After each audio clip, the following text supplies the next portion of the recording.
करते हैं, ठीक है, 2 नहीं 5 मिनट के अंदर। 1934 में M N Roy verbal demand उनकी थी सीए की। 1935 में डिमांड हुई थी इंडियन नेशनल कांग्रेस की। 1940 में अगस्त ऑफर आया, 1942 में क्रिस मिशन आया और 1946 में फॉर्मेशन ऑफ कॉन्स्टिट्यूंट असेंबली हुई। सभी आए थे पर एम के गांधी नहीं थे। असेंबली में 389 टोटल सीट थी। 296 ब्रिटिश इंडिया की, जिसमें 93 प्रिंसली स्टेट थे। 292 ब्रिटिश इंडिया में से 292 अलग हो गए और 4 चीफ कमिश्नर थे। इलेक्शन जो हुए पहली बार सीट के लिए जुलाई 1946 में हुए। इंडियन नेशनल कांग्रेस को 208 मिले, मुस्लिम को 73 और 15 इंडिपेंडेंट थे, ठीक है। 9 दिसंबर 1946 को पहली मीटिंग हुई कॉन्स्टिट्यूंट असेंबली की।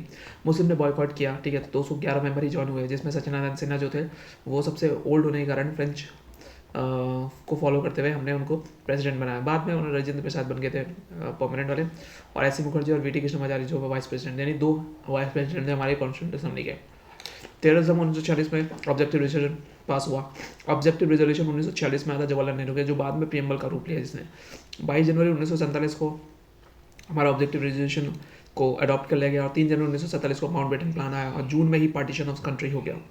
मतलब इसमें पार्टीशन करने के बारे में बात हुई। 1947 में इंडिपेंडेंस एक्ट आया, पार्टीशन हो गया। मई 1949 में रेटिफाइड इंडियन मेंबरशिप कॉमनवेल्थ में, ठीक है, पर उससे पहले 1949 को चाहिए, ये इसको मुझे थोड़ा बाद में रखना चाहिए था। 1947 में हमारा 22 जुलाई 1947 को इंडियन फ्लैग अडॉप्ट किया गया था, पर अगस्त में हमारा क्या हुआ कि ड्राफ्टिंग कमेटी बनाई गई। अब आज़ाद तो हो गया देश जुलाई अगस्त तो ठीक है। और थोड़ा ड्राफ्टिंग कमेटी के बारे में थोड़ा क्विकली एक जल्दी से देख लेते हैं। ड्राफ्टिंग कमेटी जो है वो 7 मेंबर की थी। बी आर अम्बेडकर, अयंगर, कृष्णमाचारी, कृष्ण स्वामी, ठीक है, कृष्णमाचारी भी हैं, कृष्ण स्वामी, के मुंशी, मोहम्मद सदादुल्ला, माधव राव जिसने बी एल मित्तर को रिप्लेस किया था, बीमार हो गए थे, कृष्णमाचारी, खैतन जो मर गए थे। फर्स्ट ड्राफ्ट फरवरी 1948 में 8 महीने दिए, अक्टूबर 1948 को फाइनल आया और इसी तरीके इसको 4 नवंबर में पहली रीडिंग हुई और 26 नवंबर 1949 को इसको पास कर दिया गया। तो 26 नवंबर 1949 को हमारे 395 आर्टिकल और 8 शेड्यूल थे।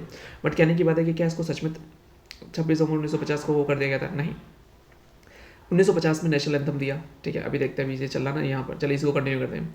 यहाँ पर अगर तुम देखोगे अच्छे से कि हमारे 26 नवंबर 1949 में ही कुछ आर्टिकल जैसे 5, 6, 7, 9, ठीक है, 60, 324, 392, 393, 389, 380, ठीक है। और 26 जनवरी 1950 को इसको कमेंट कर दिया गया। यानी देखो, अब इसको 26 जनवरी को क्यों करा? क्योंकि 26 जनवरी 1929 को लाहौर सेशन में इसके बारे में बात हुई थी और आवाज़ उठाई थी 1930 को कि हमें पूर्ण स्वराज की मांग चाहिए, ठीक है। अभी कुछ और इंपॉर्टेंट चीज़ इसमें रह गया। नेशनल एंथम, नेशनल सॉन्ग 1950 में आ गया था 24 जनवरी, ठीक है।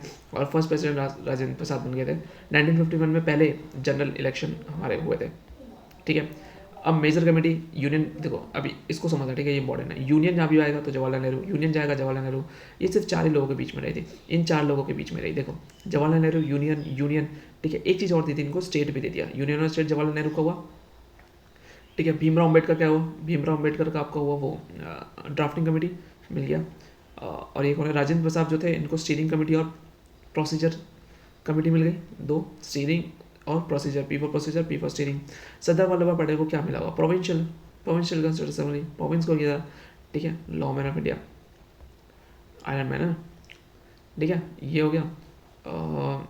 उसके बाद हाँ कुछ इंपॉर्टेंट बातें, जैसे कि elephant symbol of constituent assembly, B N Rau सी एडवाइजर थे कॉन्स्टिट्यूंट के, H B R Iyengar secretary of constituent assembly, Raizada calligrapher of Indian constitution, ठीक है, ये इटैलिक में लिखा गया था। और वैद्य जो थे वो हिंदी कैलीग्राफी इन्होंने की थी। Thanks for watching. और आपको कॉन्स्टिट्यूंट असेंबली के बारे में सब कुछ पता चल चुका है।